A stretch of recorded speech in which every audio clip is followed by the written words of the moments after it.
सूरज की किरणों में अमृत का वो प्रकाश, हर नई सुबह के साथ यीशु राजा है अब। अंधकार से जो लड़ती उसकी वाणी है आप, उसकी वाणी है आप, उसकी वाणी है आप। अमृत वाणी, अमृत वाणी, अमृत वाणी, अमृत वाणी, अमृत वाणी।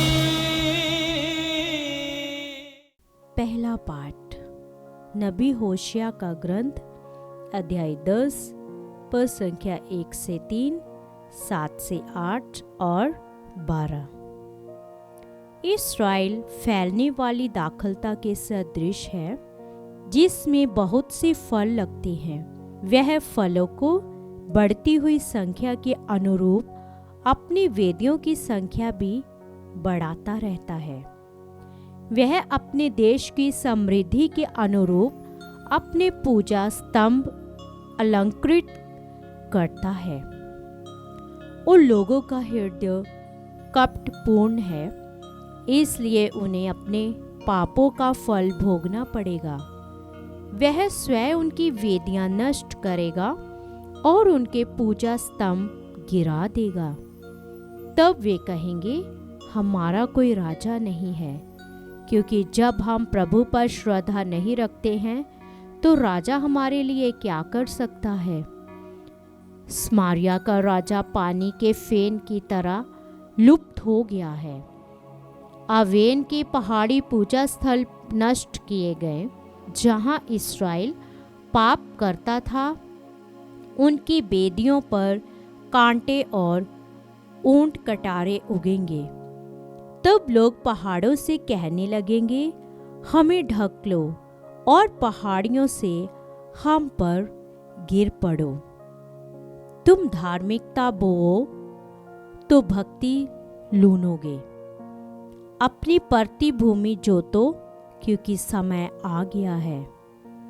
प्रभु को तब तक खोजते रहो जब तक वह आकर धार्मिकता ना बरसाए।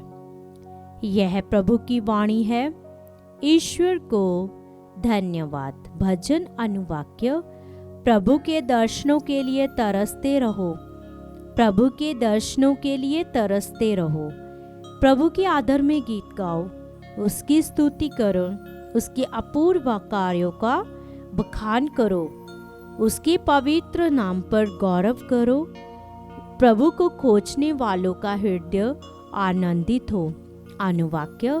प्रभु के दर्शनों के लिए तरसते रहो, प्रभु और उसके सामर्थ्य का मनन करो। उसके दर्शनों के लिए तरसते रहो, उसके अपूर्व कार्य, उसके चमत्कार तथा उसके निर्णय याद रखो। अनुवाक्य। प्रभु के दर्शनों के लिए तरसते रहो।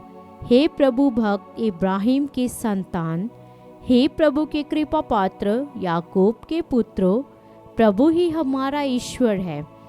उसके निर्णय समस्त पृथ्वी पर लागू है। अनुवाक्य। प्रभु के दर्शनों के लिए तरसते रहो। जय घोष। ईश्वर का राज्य निकट आ गया है। पश्चाताप करो और सुसमाचार में विश्वास करो। हालेलुया। संत मत्ती के अनुसार पवित्र सुसमाचार, अध्याय 10 पद संख्या 1 से 7 तक। यीशु ने अपने 12 शिष्यों को अपने पास बुलाकर उन्हें अशुद्ध आत्माओं पर अधिकार दिया और अशुद्ध आत्माओं को निकालने तथा हर तरह की बीमारी और दुर्बलता दूर करने की शक्ति प्रदान की। 12 प्रेरितों के नाम इस प्रकार है। पहला, सिमोन जो पेत्रुस कहलाता है और उसका भाई इंद्रियास, जबेदी का पुत्र याकूब और उसका भाई यूहन्ना, फिलिप और बर्थलोमी, थोमस और नाकेदर मती, अल्फाई का पुत्र याकूब और तदेउस, सिमोन कनानी और यूदस इस्करियोती जिसने यीशु को पकड़वाया। यीशु ने इस 12 को अनुदेश देकर भेजा, अन्य राष्ट्रों के यहाँ मत जाओ और सामरिया के नगरों में प्रवेश मत करो, बल्कि इज़राइल के घराने की खोई हुई भेड़ों के यहाँ जाओ। राह चलते ये उद्देश्य दिया करो, स्वर्ग का राज्य निकट आ गया है। प्रभु का सुसमाचार। क्रिस्त की जय।